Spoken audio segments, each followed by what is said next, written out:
chapo jako akawuwo.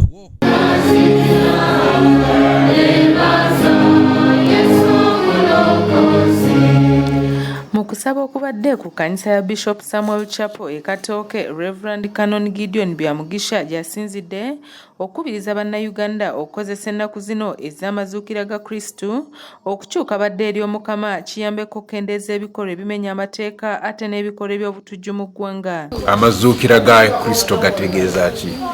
Wow, it was a historical event, it happened, people saw it, people affirmed it, and it convicted people to okulaba nti bakyusa ababadde batiitiira ne bafuuka bavumu, ababadde balina ebikolobero ne beenenya ng'aba baamukoberera ku musalaba.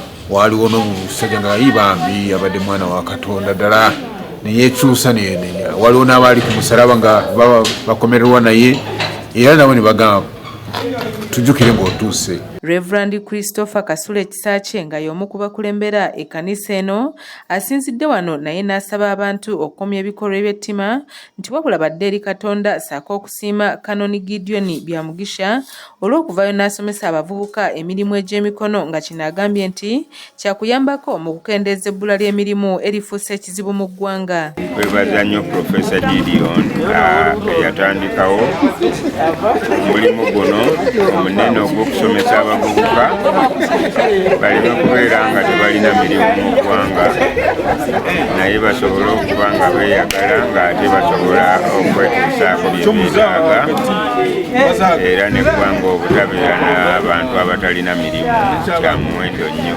Ng'essinzo lino liteekateeka okujaguza emyaka 20 bukyanga litandikibwawo, abantu abalisinzizaamu baliko obubaka bwaweereza bannayuganda naddala mu kiseera kino eky'amazuukira. Okubategeeza olunaku nga buno zikule mu lunaku lw'amazuukira tubeere nga twesiga Mukama Katonda kyekisooka.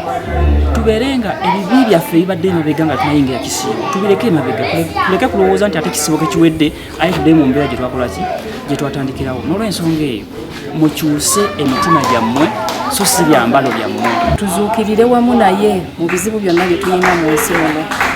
Ebizibu bingi mu nsi muno naye Mukama nga bw'ali omuwanguzi omukulu naffe tuzuukirire wamu naye.